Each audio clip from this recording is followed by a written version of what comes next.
Hello everyone.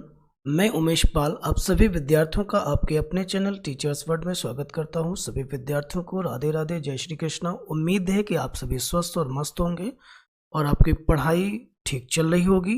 नहीं चल रही होगी तो अब शुरू कर लीजिएगा। और आज हम लोग ना सीडीपी का फर्स्ट चैप्टर डिस्कस करेंगे, जहां पर पहला चैप्टर हमारा होता है वृद्धि एवं विकास, जिसे हम ग्रोथ एवं डेवलपमेंट के नाम से जानते हैं, जो आगामी सभी परीक्षाओं के लिए बहुत ही इम्पोर्टेंट होता है ना। आने वाली परीक्षाएं आपके टेट हो सकती है, सो एस्टेट हो सकता है, DSSB, KVS, NVS, जो भी टीचिंग से रिलेटेड एग्जाम्स होंगे उन सभी में ये कहीं ना कहीं टॉपिक आपसे पूछा जरूर जाता है और उसी के संबंध में आज हम लोग डिस्कस करेंगे। दूसरी बात यह है कि सीडीपी के कॉन्सेप्ट का ये कह सकते हो कि बेस है। जिन विद्यार्थियों ने अभी तक सीडीपी नहीं पढ़ी है, या यूं समझ लीजिए कि सीडीपी के कॉन्सेप्ट उनके ठीक नहीं हैं, वो यहीं से स्टार्ट कर लें और वन बाय वन करके आपको सारे चैप्टर्स जब हम लोग डिस्कस कर चुके होंगे ना, तो आपको धीरे धीरे चैप्टर्स के साथ साथ आपको सीडीपी का कॉन्सेप्ट भी बहुत अच्छा हो जाएगा। आगामी परीक्षाओं में कभी भी आपको कोई परेशानी नहीं होगी। चलिए आते हैं और जानते हैं यहाँ पर कि क्या क्या चीज़ें हम लोग सीखेंगे। ठीक है, तो सबसे पहले आज हम लोग ना देखेंगे कि वृद्धि क्या होती है। आप नोटिस कीजिएगा, देखिए वृद्धि क्या होती है ये जानेंगे हम लोग, है ना। विकास क्या होता है ये समझेंगे हम लोग। ठीक है, विकास की कुछ विशेषताएं हैं उनके बारे में सीखेंगे और विकास के प्रकार क्या होते हैं उनके बारे में सीखते हैं। ठीक है, कि कौन कौन से टाइप्स होते हैं, किस किस तरीके का विकास होता है। तो आइए स्टार्ट करते हैं चैप्टर को और आप सभी बहुत ही ध्यान से हमारे साथ जुड़ेंगे और पढ़ेंगे। हाँ, ये जरूर ध्यान रखिएगा कि चैनल को सब्सक्राइब, शेयर और कमेंट्स करना तो बिल्कुल मत भूलिएगा, है ना। कमेंट्स आपके जो होते हैं ना, वो हमारी ऊर्जा का काम करते हैं। ठीक है, और थोड़ा सा प्रयास करेंगे, यूँ कह सकते हैं कि गुरुदक्षिणा के रूप में आपको सिर्फ और सिर्फ एक कमेंट ही तो करना होता है। ठीक, वो कर दीजिएगा और सब्सक्राइब ज़रूर करवाइएगा और शेयर कर दीजिए लोगों को, ताकि आपके सभी साथियों को भी यहाँ से मदद मिल सके। ठीक है, चलते हैं, शुरू करते हैं, देखते हैं कि वृद्धि क्या चीज़ होती है। तो देखिएगा, लिखा हुआ है कि बालक की हड्डियों में वृद्धि अथवा शरीर के अंगों की लंबाई का बढ़ना वृद्धि कहलाती है। नोटिस कीजिएगा, बालक की हड्डियों में जो वृद्धि होती है, मतलब उसकी लंबाई में जो वृद्धि होती है ना, वो वृद्धि कहलाती है। ठीक है, आप देख पा रहे होंगे कि एक बच्चा छोटा सा है, इसके बाद जैसे ही उम्र बढ़ेगी तो वो कुछ इस कद में आ जाएगा, और लंबाई बढ़ और उसकी आयु बढ़ेगी तो इस कद में आ जाएगा, और आयु बढ़ेगी तो इस कद में हो जाएगा, और आयु आएगी तो इस कद में हो जाएगा। मतलब आप देख रहे होंगे कि बढ़ती उम्र के साथ शरीर ने अपने कद में परिवर्तन कर लिया है। इसका मतलब ये है कि बालक की जो हड्डियां हैं उनकी लंबाई में वृद्धि आई है, उसके शरीर के अंगों में वृद्धि आई है। ठीक है, लंबाई बढ़ी है, जिसके कारण उसके शरीर ने अपने आकार में परिवर्तन कर लिया है। इसे ही वृद्धि कहा जाता है। कुछ विशेषताएं हैं, इनके बारे में हम लोग सीखेंगे, लेकिन उससे पहले एक वैज्ञानिक थे जिनका नाम था हर्बर्ट सोरेनसन। उन्होंने कॉन्सेप्ट भी एक हमको दिया था, मतलब उनका एक स्टेटमेंट भी था, है ना, कि शरीर का बड़ा और भारी होना ही वृद्धि होती है। ठीक है, शरीर का बड़ा और भारी होना ही वृद्धि होती। कई बार स्टेटमेंट में पूछ ले जाते हैं, तो इसलिए सभी विद्यार्थी ध्यान से सुनेंगे। ठीक, मैं एक बार फिर रिपीट कर रहा हूँ कि शरीर का बड़ा और भारी होना ही वृद्धि कहलाती है। यह स्टेटमेंट था किसका? हर्बर्ट सोरेनसन का। ठीक है, मनोवैज्ञानिक थे। आते हैं, विशेषताएं जानेंगे। वृद्धि एक निश्चित समय तक होती है, बात बिल्कुल सही है। बहुत सारे वैज्ञानिकों का मानना था कि वृद्धि जो है तब तक होती है जब तक व्यक्ति वयस्क नहीं हो जाता। वयस्क अवस्था के बाद फिर ग्रोथ रुक जाती है। ठीक, नोटिस कीजिएगा, ग्रोथ रुकती है, डेवलपमेंट कभी नहीं रुकता है ना। वयस्क अवस्था के बाद आपकी ग्रोथ या वृद्धि नहीं होती है। ठीक, सेकंड पॉइंट आते हैं, वृद्धि दिशाहीन होती है। बिल्कुल सही बात है, इन पॉइंट्स को ध्यान से पढ़िएगा, जिससे कि वृद्धि और विकास के मध्य आप तुलना करा पाएंगे। वृद्धि दिशाहीन होती है, वृद्धि में कोई दिशा नहीं होती है। मतलब जैसे कि विकास में दिशा होती है, हेड टू टू होती है। उसके संबंध में कहा जाता है कि किसी भी बालक का जो विकास होता है वो सिर से पैर की ओर जाता है। ठीक है, वृद्धि में ऐसी कोई बात सुनिश्चित नहीं है, इसलिए कहा जा सकता है कि वृद्धि दिशाहीन होती है। थर्ड पॉइंट पर हम लोग आएंगे। लिखा है कि वृद्धि केवल परिमाणात्मक होती है, क्वांटिटेटिव होती है, मतलब उसके आकार में और वजन में परिवर्तन आते हैं, इसलिए उसको परिमाणात्मक कहा जाता है। ठीक है, नेक्स्ट आते हैं, वृद्धि का मापन किया जा सकता है। बिल्कुल सही बात है, वृद्धि मापी जा सकती है। किसी भी बच्चे को, बच्चा शिशुअवस्था में है, उसकी लंबाई को आप नाप सकते हैं। जब वो बाल्यावस्था में पहुंचेगा तो उसकी लंबाई बढ़ जाएगी, उसे आप माप सकते हैं। कह सकते हो कि वो 3 फीट का हो गया, 4 फीट का हो गया, उसका वजन 10 किलो हो गया, 15 किलो हो गया, ये आप समझ रहे होंगे। ठीक है, इस चित्र में भी देखो ये बात बताई गई है। देखिए ना, बच्चे की लंबाई में वृद्धि हो रही हो, इसका सीधे मापन संभव है। इसको हम माप तोल सकते हैं, बता पाएंगे कि इसकी लंबाई कितनी, इसका कद कितना है। ठीक है, सो वृद्धि का मापन संभव है, प्रत्यक्ष रूप से संभव। आइए जानते हैं विकास क्या होता है, विकास के बारे में पढ़ लेते हैं। तो देखिए लिखा हुआ है कि बालक की हड्डियों में कड़ापन आना एवं शरीर के अंगों में परिपक्वता का आना विकास होता है। मतलब ये कह सकते हो कि अभी वृद्धि वो थी जब हड्डियों की लंबाई बढ़ रही थी, लेकिन हड्डियों में जो टाइटनेस आई है, कड़ापन आया है, वो उसका विकास है। ठीक है ना, तो आप समझ रहे होंगे कि बच्चों की हड्डियां जो होती हैं वो लंबाई में भी छोटी होती हैं और सॉफ्ट होती हैं, उनमें टाइटनेस नहीं होती। लेकिन जैसे ही धीरे धीरे आयु बढ़ेगी तो उनकी हड्डियों में कड़ापन आना शुरू हो जाएगा। वृद्ध की हड्डियां सबसे टाइट होती हैं, सबसे ज़्यादा टाइट होती हैं। तभी आपने देखा होगा कि वयस्कावस्था के बाद अगर कोई व्यक्ति की हड्डी क्रैक हो जाए तो उसको वापस उस स्थिति में ला पाना बहुत कठिन काम हो जाता है और जल्दी क्रैक भी होती है। बच्चे कई बार गिरते हैं, है ना, लेकिन उनकी हड्डियों में कहीं कोई फ्रैक्चर नहीं हो पाता, क्योंकि उनके अंदर सॉफ्टनेस होती है हड्डियों में। लेकिन जैसे उम्र बढ़ेगी तो उनमें टाइटनेस आ जाएगी, जिसके कारण वो हड्डियां जल्दी क्रैक हो जाती हैं। ठीक है, सो ये विकास के संबंध में कहा जाता है। ठीक, खैर आते हैं, विकास के संबंध में भी कुछ विशेषताएं देखी गई, लिखी हैं कि विकास का सीधे मापन संभव नहीं है। भाई क्या कह सकते हो कि विकास 2 किलो हुआ है, क्या कह सकते हो विकास 4 फीट हुआ है, तो मतलब है इसका सीधे मापन संभव नहीं है। विकास को मापने का एक अनुमानित पैमाना ये है कि विकास, जो व्यक्ति का व्यवहार होता है ना, उसको आधार मान करके ये कहा जा सकता है कि व्यक्ति जिस अवस्था में हो उसका व्यवहार उसके अनुकूल है या नहीं है। जब व्यक्ति समाज में जाएगा और अपनी समस्याओं के समाधान के लिए विभिन्न प्रकार के व्यवहार करेगा तो ये ऑब्जर्व किया जा सकता है कि व्यक्ति मैच्योर है या नहीं है।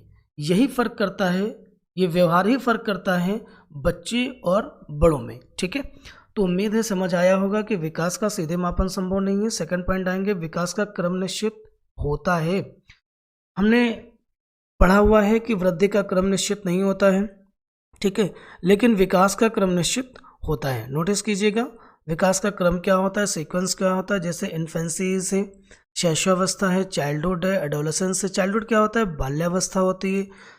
एडोलेसेंस आपकी किशोरावस्था है। अडल्टहुड आपका वयस्कावस्था या प्रौढ़ावस्था कहलाती। ओल्ड एज आपकी जो होगी वो वृद्धावस्था कहलाती। ठीक है, तो आशा है कि बात आपको समझ में आ गई होगी कि विकास का क्रम निश्चित होता है। कभी ऐसा नहीं होगा कि आपको हम बहुत ही हेल्दी एटमॉस्फेयर दे दें या आपकी हेरिडिटी बहुत ही उच्च है तो आपका बच्चा जब पैदा होगा तो इन्फेंसी एज में तो आएगा, लेकिन वो सीधे सीधे कहाँ एडोलेसेंस में पहुंच जाए, ऐसा कभी नहीं होगा।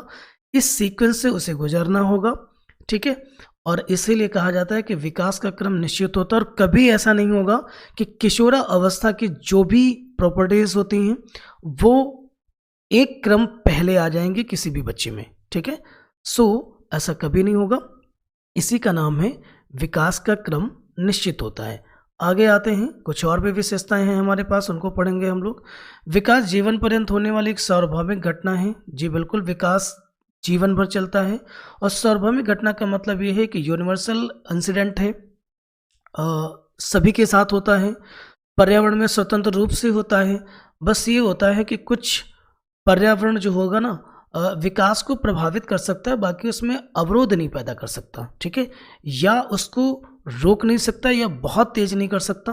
ठीक है, विकास अपनी ही गति से चलेगा। विकास जीवन पर्यंत होने वाली एक सार्वभौमिक घटना है। ठीक है, इस पर हरलॉक ने तो ये भी कहा था कि विकास की प्रक्रिया जो होती है वो बालक के गर्भावस्था से लेकर जीवन पर्यंत चलती है। मतलब जब से ही बच्चा गर्भ में आएगा वहां से विकास शुरू हो जाएगा और जब तक इस दुनिया में रहेगा तब तक उसका विकास होता रहेगा। विकास की घटनाएं कभी भी बंद नहीं होंगी। बस इतना जरूर होता है, विकास की दर कभी धीमी अथवा तेज जरूर हो जाती है। ठीक है, सो ये बात जो कही थी या स्टेटमेंट जो था वो हरलॉक का था। ठीक है, आगे आते हैं, लिखा हुआ है कि विकास परिमाणात्मक एवं गुणात्मक दोनों होता है। नोटिस कीजिएगा, बिल्कुल सही बात है। परिमाणात्मक का मतलब है विकास जो होता है ना, जब विकास होना शुरू होता है ना किसी भी बच्चे का ना, तो उसका वजन और आकार एवं आकृति में परिवर्तन आने शुरू हो जाते हैं। मतलब कह सकते हो आंतरिक और बाह्य दोनों स्वरूपों से वो नजर आने लगता है कि बच्चे का विकास कहीं रुका तो नहीं है। गुणात्मकता का मतलब ये होता है क्वालिटेटिव। ठीक है, तो उसमें व्यवहार में उसके गुणों में परिवर्तन आना शुरू हो जाता है ना।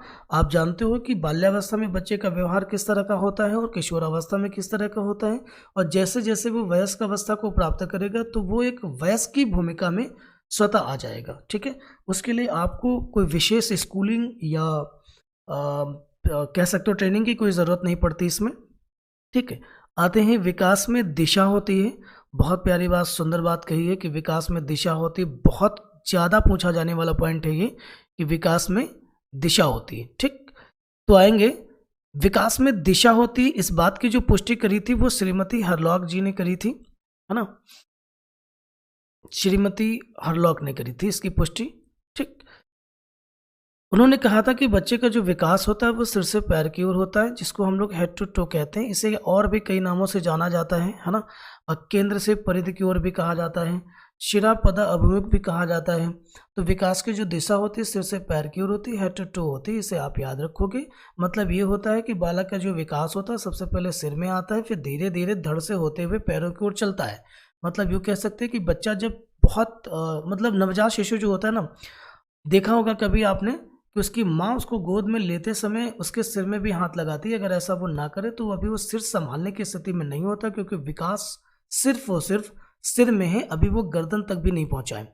ठीक, जब सिर में विकास हो लेगा, फिर धीरे से जब आगे की ओर बढ़ेगा तो धीरे धीरे बच्चा अपने गर्दन और सिर पर उसका कंट्रोल आना शुरू हो जाता है। धीरे धीरे धड़ में कंट्रोल आ जाएगा, और जैसे ही धड़ के नीचे पहुंचेगा तो आप देखते हैं कि बच्चा बैठना शुरू कर देता है। मतलब अब विकास उसके कमर के आसपास या उससे नीचे जा चुका है, और धीरे धीरे जब विकास पैरों तक पहुंच जाएगा तो बच्चा अपने आप चलना शुरू कर देगा। उसकी सारी जो स्किल्स हैं, मसल्स हैं, वो अपना काम करना शुरू कर देंगे ठीक से। ठीक है, तो इसे कहा जाता है विकास में दिशा का होना।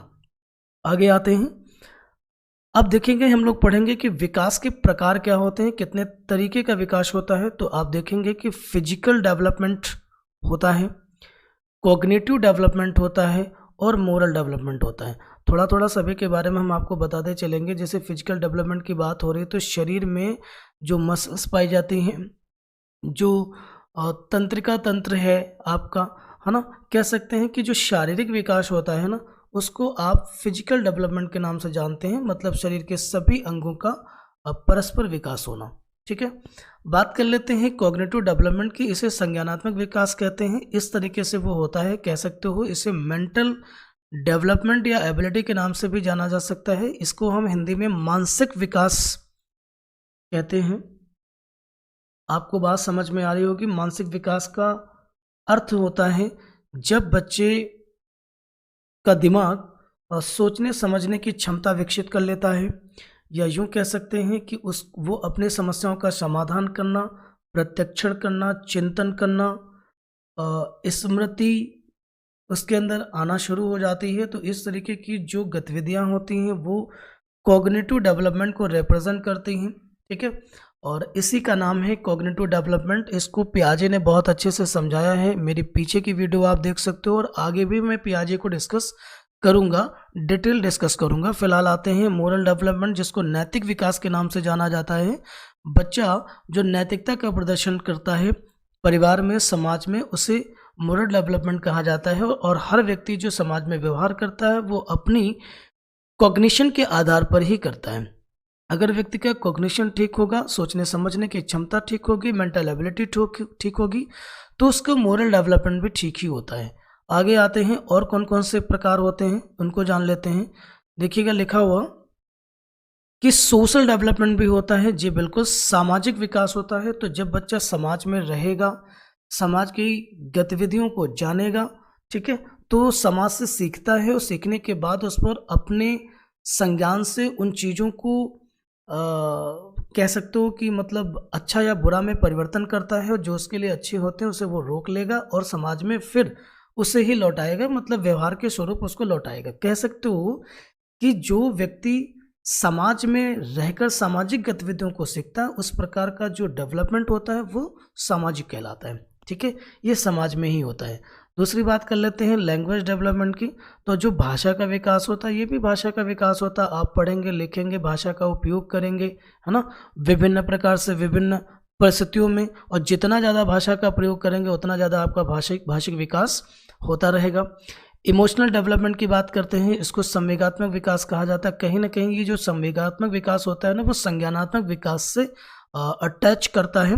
यूँ कह सकते हैं जितना अच्छा आपका कॉग्निशन डेवलपमेंट होगा, कॉग्निटिव डेवलपमेंट होगा, उतना ही आपका इमोशनल डेवलपमेंट ठीक होगा, क्योंकि भावनाओं पर नियंत्रण होना और उसमें संतुलन होना, ये सिर्फ और सिर्फ दिमाग ही तय करता है।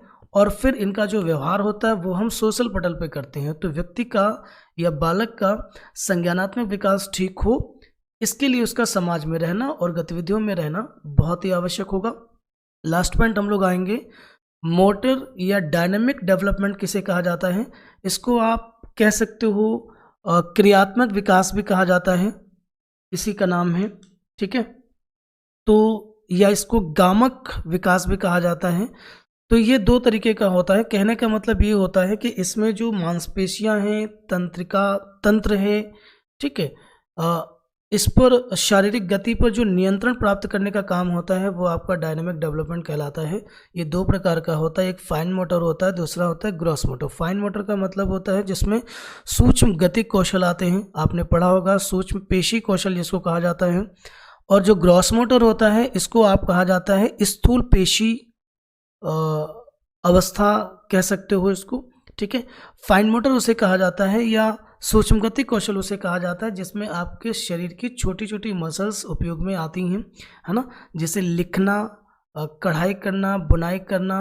ठीक है, ये आपके फाइन मोटर के एग्जाम्पल्स हो जाते हैं जिसमें आपके शरीर की छोटी छोटी मसल्स उपयोग में आती हैं। ठीक है, ग्रॉस मोटर का मतलब होता है जिसमें शरीर की बड़ी मांसपेशियां काम में आ जाती हैं, जिससे उछलना, कूदना, दौड़ना, है ना, ये सब आपके ग्रॉस मोटर के एग्जाम्पल्स हो जाते हैं।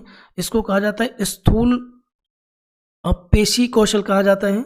ठीक, अच्छा, ग्रॉस मोटर जो होता है ना, इसमें कभी कभी ना फाइन मोटर भी उपयोग में आती हैं। जैसे एक बेहतरीन एग्जांपल इसके लिए आता है, जैसे एक क्रिकेटर होता है, मतलब बॉलर जो बॉलिंग करता है। ठीक है, आपने देखा होगा कि वो हाथ से बॉल को स्विंग कराने का काम भी करता है। ठीक, और वो स्विंग जो होता है ना, वो जब तक उसके फिंगर्स ठीक से काम नहीं करेंगे तब तक बॉल स्विंग नहीं करेगी। ठीक, तो इसका मतलब वो फाइन मोटर का उपयोग कर रहा है, साथ में वो दूर से थोड़ा सा दौड़ के भी आता है, तो मतलब वो ग्रॉस मोटर का भी यूज़ कर रहा है। तो मतलब दौड़ते हुए बॉल को फेंकना, उसमें आपकी फाइन मोटर और ग्रॉस मोटर दोनों ही उपयोग में आ जाती हैं। तो उम्मीद है कि आपको फाइन मोटर और ग्रॉस मोटर का मतलब समझ में आ गया होगा।